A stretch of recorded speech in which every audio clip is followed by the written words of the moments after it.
দর্শক, প্রফেসর ইউনূসের আমলে আন্তর্জাতিক অপরাধ ট্রাইব্যুনালে শেখ হাসিনার বিচার প্রক্রিয়া এবং রায় আমরা দেখেছিলাম। একটি মামলায় শেখ হাসিনার মৃত্যুদণ্ড ঘোষণা করা, আসাদুজ্জামান কামালের মৃত্যুদণ্ড ঘোষণা করা, সেটা আমরা দেখেছিলাম।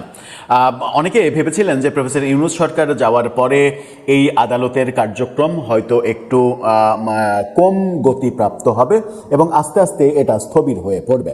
কিন্তু দৃশ্যমান সত্য আমরা দেখছি, প্রফেসর ইউনূসের মেটিকুলাস চিফ প্রসিকিউটর যেভাবে আমাদেরকে সব কিছু সম্পর্কে অন্ধকার রাজ্যে রাখতেন, কোনো ইনফরমেশন বাইরে দিতেন না, তার নিজের মতো করে সব কিছু করতেন। তার মানে আমরা বুঝতে পারতাম না ভেতরে ভেতরে কি হচ্ছে। সেগুলোর একটা পরিবর্তন হয়েছে। পরিবর্তন কি হয়েছে আমরা এখন বুঝতে পারছি ভেতরে কি হচ্ছে। এবং ভেতরে যে প্রফেসর ইউনূস সরকারের আমলের গতির চাইতে আরো অনেক গতি বাড়ানো হয়েছে, সেটাও আমরা টের পাচ্ছি।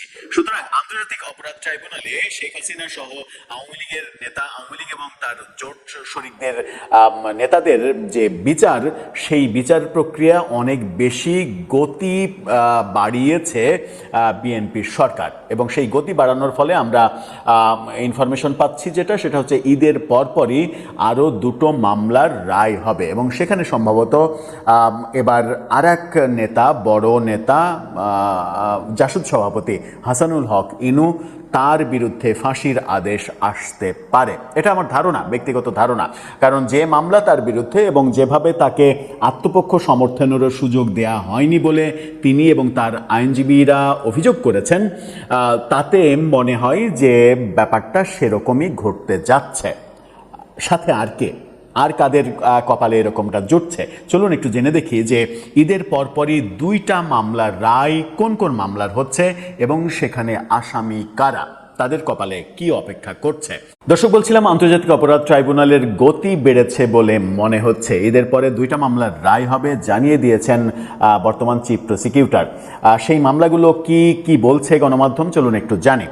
কালবেলার এই শিরোনামটা দেখুন, সেখানে বলা হচ্ছে যে ঈদের পরপরই হতে পারে আরও দুই মামলার রায়। চিফ প্রসিকিউটর হতে পারে বলছেন, কিন্তু এটা হবে, এটা মানে রায় চূড়ান্ত হয়েছে। রায়ের জন্য অপেক্ষা, ডেট ঘোষণার অপেক্ষা শুধুমাত্র। জুলাই অভ্যুত্থানে সারা দেশব্যাপী চলা বহু মামলার ব্যাপারে কাজ হচ্ছে। এই ব্যাপারে আরও দুইটা মামলার রায় হবে বলে জানিয়েছেন তিনি। আজকে এই তথ্য তিনি জানিয়েছেন। ট্রাইব্যুনালে বর্তমানে 22টি মামলার বিচারাধীন কাজ চলছে। রায়ের জন্য অপেক্ষমান আছে দুইটি মামলা। আশা করছি ঈদের পরে এই দুটি মামলার রায় হবে। 31টি মামলার তদন্ত প্রায় শেষ পর্যায়ে। এছাড়া অগ্রাধিকার ভিত্তিতে আমরা গুম, খুন এবং ক্রস ফায়ারের 150টি মামলার তদন্ত হাতে নিয়েছি। মানে বহু কাজ করছেন তারা। এরই মধ্যে এসব কাজ শুরু হয়েছে। তিনি আরও বলেন, জুলাই অভ্যুত্থানের সময়ে নরসিংদী, যাত্রাবাড়ি, মোহাম্মদপুর, রাজশাহী সহ দেশের যেসব স্থানে সবচেয়ে বেশি ঘটনা ঘটেছে সেগুলো নিয়ে তারা কাজ করছেন। এদিকে যে দুটি মামলার রায় ঘোষণা হবে তার মধ্যে একটি হলো জুলাইয়ে কুষ্টিয়ায় 6 জনকে হত্যা সহ 8 অভিযোগে করা মানবতা বিরোধী অপরাধে জাসদ সভাপতি হাসানুল হক ইনু এবং রামপুরার আর একটা মামলা। এর মধ্যে একটি ট্রাইব্যুনাল 1 আর একটা ট্রাইব্যুনাল 2-এ অপেক্ষমান। কুষ্টিয়ার যে মামলা, সেই মামলায় কুষ্টিয়ায় যেটা হয়েছে, সেই সময় হাসানুল হক ইনু কুষ্টিয়াতেই ছিলেন না, তিনি ছিলেন 300 কিলোমিটার দূরে ঢাকায় থাকা হাসানুল হক ইনুর বিরুদ্ধে কুষ্টিয়ায় ওই হত্যার ব্যাপারে আসামি করা হয়েছে, প্রধান আসামি করা হয়েছে। এবং ধারণা করছি যে এই ট্রাইব্যুনালে তৃতীয় কোনো ব্যক্তির বিরুদ্ধে হয়তো মৃত্যুদণ্ডের রায় আসতে যাচ্ছে। প্রথম শেখ হাসিনা, এরপরে আসাদুজ্জামান খান কামাল, মানে একই মামলায় দুইজন ঘোষণা করা হয়েছিল 1-2 এভাবে। এরপরে হাসানুল হক ইনু কিনা এই প্রশ্নটা সামনে আসছে। কিন্তু শেখ হাসিনা, আসাদুজ্জামান খান কামাল তারা দুজনেই ভারতে অবস্থান করছেন। তারা ধরাছোঁয়ার বাইরে, কিন্তু হাসানুল হক ইনু কারাগারে রয়েছেন। তার এই রায় খুব সহজেই সরকার ইচ্ছা করলে বাস্তবায়ন করে ফেলতে পারবে যদি এরকম রায় আসে। অপেক্ষা কি রায় আসবে সেটা দেখার জন্য। কারণ আদালতে কি রায় হবে, আদালত কি বিচার করবেন, সেটা তো আদালতের ব্যাপার।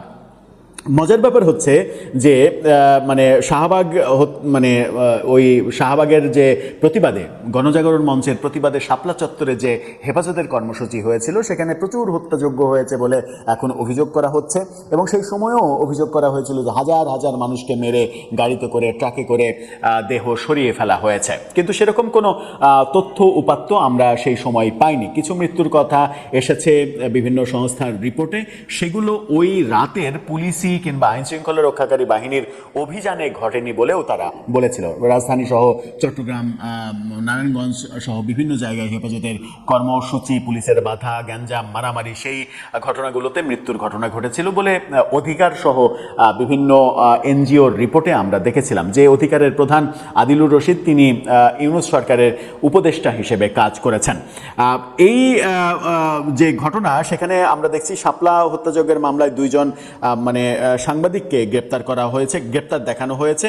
এই ব্যাপারে অ্যামনেস্টি ইন্টারন্যাশনাল সহ বিভিন্ন আন্তর্জাতিক সংস্থা থেকে প্রতিবাদ জানানো হয়েছে। সাংবাদিককে এইভাবে মানে ভুয়া মামলায় ভুয়া আসামি করে যে ঘটনার সঙ্গে তাদের কোনো সম্পর্কই নেই সেগুলোর সঙ্গে মিলিয়ে তাদেরকে আসামি করে এই কর্মকাণ্ড সমর্থনযোগ্য নয় বলে যে মতামত প্রকাশ করেছে, সেই ব্যাপারে চিফ প্রসিকিউটর বলেছেন যে বিচার করার দায়িত্ব সরকারের, আদালতের, এটা দেশের অভ্যন্তরীণ ব্যাপার।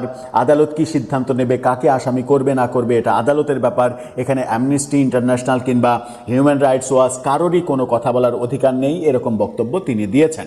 অর্থাৎ আন্তর্জাতিক মানবাধিকার সংস্থাগুলোর কোনো ধরনের কোনো কথা বলার অধিকার নেই আদালতের এই কর্মকাণ্ডের ব্যাপারে, এই বক্তব্য তিনি দিচ্ছেন। কিন্তু হাস্যকর হলেও সত্য, আমরা দেখেছি যে এই মানে চিফ প্রসিকিউটর তিনি তো বিএনপির রাজনীতির সঙ্গে জড়িত।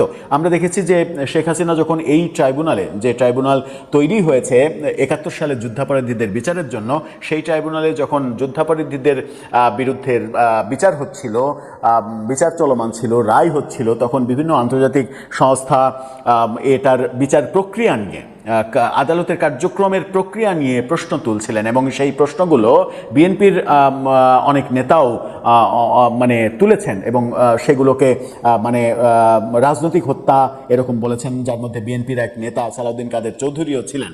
এই বক্তব্যগুলো তখন আমরা বিএনপিকে সমর্থন করতে দেখেছি। আজকে বিএনপির সমর্থিত এই চিফ প্রসিকিউটর বলছেন যে এই বিচারের ব্যাপারে আন্তর্জাতিক কোনো মানবাধিকার সংস্থার কথা বলার কোনো অধিকার নেই, কারণ এটা আদালতের ব্যাপার।